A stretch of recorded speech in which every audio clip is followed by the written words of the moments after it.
BX1+.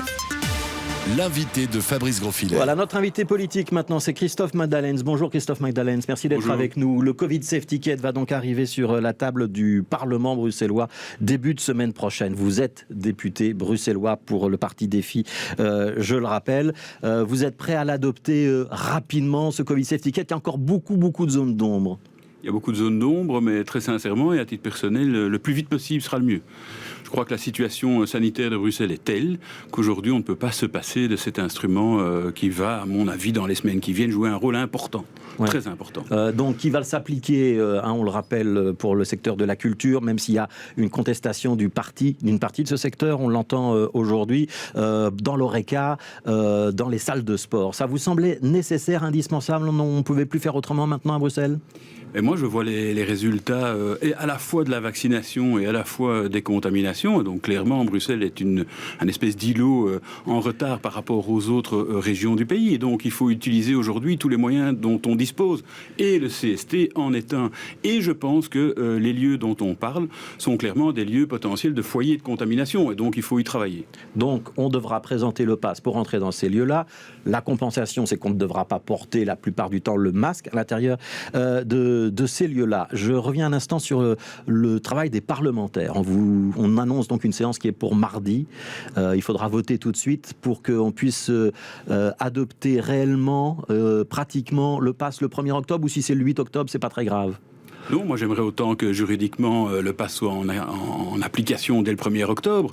On a bien dit, y compris en commission parlementaire, qu'on pouvait avoir une certaine souplesse au début pour que toutes les choses soient correctement comprises et mises en œuvre. C'est-à-dire qu'il n'y aura pas de contrôle ni de sanction a priori avant la mi-octobre. Hein. Mais ce serait bien d'avoir des contrôles, mais qui soient pédagogiques, entre guillemets, qui consistent à dire ou à expliquer à celles et ceux qui sont en dehors des clous ce qu'ils doivent faire après-demain pour que tout se passe correctement. Il y a eu beaucoup de débats sur notre campagne de vaccination à Bruxelles et sur les objectifs qu'elle a atteints ou pas atteints. C'était une bonne campagne ou c'était quelque chose qu'on aurait pu mieux faire? Non, c'est pas une bonne campagne. Les chiffres sont clairement mauvais. Rudy Vervoort a dit que les chiffres étaient mauvais partout à Bruxelles. Il faut nuancer les choses.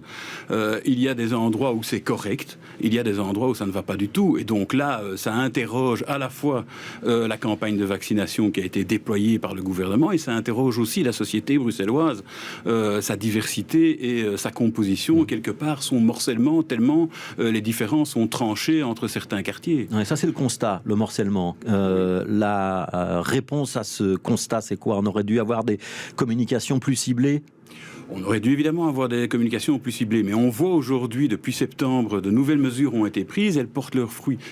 Elles portent leurs fruits même si on est en dessous quand même des objectifs annoncés. On parlait de 16 000 vaccinations par semaine, on est plutôt à 9 000. Et je pense que c'est en fait le régime que l'on va devoir accepter parce que les Bruxellois ne sont pas en mesure de faire mieux. Mais on aurait eu ce régime-là pendant les 2 mois de vacances, on serait au niveau de Charleroi et de Liège et nous ne serions pas le canard noir de la situation. Donc on a perdu du temps pendant les vacances. Ah, clairement. Et c'est un député de la majorité comme vous qui le dit. Ah oui, mais clairement, et je l'ai écrit d'ailleurs, donc je ne m'en cache pas, et je crois que la presse a été très claire en la matière aussi, enfin une certaine presse, en disant, pendant les 2 mois, on s'est contenté quelque part de vacciner la 2e dose, d'administrer la 2e dose. Quand vous dites on s'est contenté, c'est le gouvernement bruxellois auquel Défi participe? Ah oui, ou c'est plus précisément certains membres de ce gouvernement bruxellois? Bon, clairement, les responsabilités en matière de santé sont celles d'Alain Marron et dans une moindre mesure de Elke van den Brande. Mais bon, on est dans la collégialité. Le gouvernement, ce n'est pas une honte que d'admettre qu'on a été à un moment donné un petit peu en dedans et pas assez sur le terrain ou qu'on a été trop tardif pour mettre certaines mesures sur pied. Alors, je viens d'évoquer la majorité. La dernière fois qu'on s'est vu dans ce studio, Christophe Magdalens, c'était avant l'été. Vous nous aviez annoncé que vous risquiez de ne plus faire partie de la majorité bruxelloise. Aujourd'hui, vous êtes ou vous n'êtes pas dans la majorité bruxelloise? Je ne me sens plus dans la majorité bruxelloise aujourd'hui, pour le dire très clairement. Parce que vous n'avez pas changé d'avis? Je n'ai pas changé d'avis. Alors, mais vous restez membre de Défi? Alors, je suis membre du groupe parlementaire Défi aujourd'hui. Je crois que c'est un souhait collectif de rester en cohésion des 10 personnes qui ont été élues sur la liste Défi. Mais je ne me sens pas lié ou plus lié par les engagements qui ont été pris réciproques au niveau du gouvernement.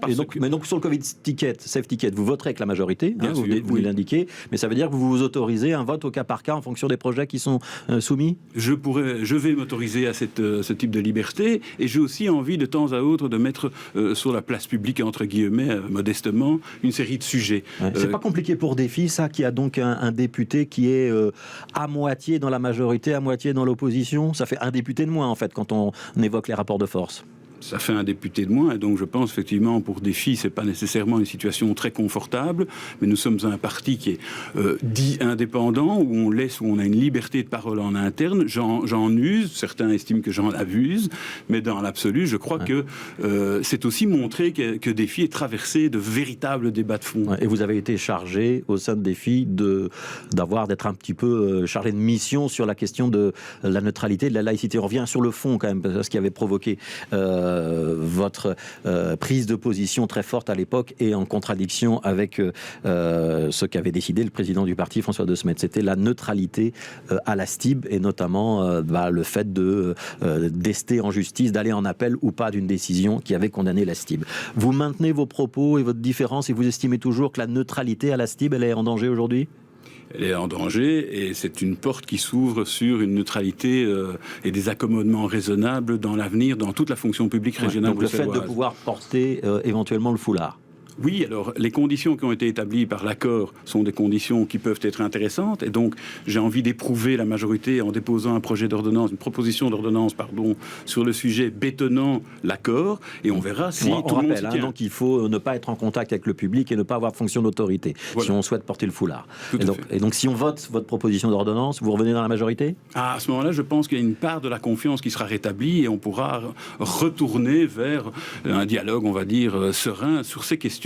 Et aussi d'autres, parce qu'en commission, les débats ne sont pas toujours faciles. Le plan taxi ne donne pas lieu à des échanges très cordiaux entre membres de la majorité. Vous estimez que Défi a du mal à se faire respecter à la fois par l'EPS et par Écolo ? Oui, je pense que c'est très difficile. Notre position est difficile, et que il y a des rapports de force, vous l'avez expliqué, entre tous les partis de gauche. Il y a du leadership. Le leadership à Bruxelles est vraiment sur la table. Oui. Qui va finalement prendre le leadership ? C'est très discuté dans les sondages, en tout cas. Voilà. Ouais. Et donc nous sommes un cran en dessous, et donc c'est très difficile de se faire entendre et respecter. Est-ce que c'est une sanction, le fait que vous ne soyez plus député au Parlement de la Fédération Wallonie-Bruxelles ? Parce que vous y étiez, vous aviez le rang de chef de groupe, même si c'est un petit groupe, pour Défi dans ce Parlement-là, où il y a également les parlementaires wallons. Mais ni vous, ni Joël Maison n'êtes désormais dans ce Parlement. On vous a demandé de vous concentrer sur le Parlement de la région bruxelloise. C'est une forme de sanction de la part de la direction du parti ou pas ? Non, c'est un choix que nous avons fait. Vous dites non, mais avec une petite moue. Oui, la moue vient du fait qu'on n'avait pas les moyens nécessaires pour fonctionner, je vais dire, de façon aussi optimale que possible. Je constate qu'on a fait des propositions au Parlement de la Fédération qui ont été refusées, en particulier par le PS. Derrière, nous avions la possibilité de fédérer nos moyens, par exemple avec un autre parti d'opposition, ici le CDH. On nous l'a refusé aussi. À un moment donné, on dit stop, on a des opportunités, des possibilités d'accroître notre capacité d'action. On nous dit non, on en tire les conclusions. Et aujourd'hui, donc, vous allez vous concentrer à 100% sur le Parlement bruxellois ? Oui, avec plaisir et avec motivation. Et en 2024, vous serez encore candidat pour Défi ? Écoutez, ça, cette question devra être examinée à la lumière des 3 années qui arrivent. Très sincèrement, aujourd'hui, je ne dis pas que je serai candidat en 2024. Ça va dépendre de ce qui va se passer sur le dossier laïcité, neutralité des services publics. Tout à fait. Et le fait aussi de pouvoir avoir quelques gains politiques ici et là, et aussi avoir une harmonie et s'épanouir dans ce qu'on fait en politique. Parce qu'aujourd'hui, le tout à la com, moi, ça me dérange. Vous êtes un peu déçu. Il y a de quoi être déçu, je trouve, de la façon dont on fonctionne. Alors après, il faut rester convaincu que des améliorations sont possibles. Merci beaucoup, Christophe Madalens. On a donc fait le point sur les annonces que vous aviez fait ici avant l'été. On a maintenant votre position après l'été. Et on a compris qu'il y aurait un dossier sensible avec une ordonnance que vous allez donc déposer au Parlement bruxellois. Merci d'avoir été avec nous. Dans un instant, il sera 12h30, ce sera le journal.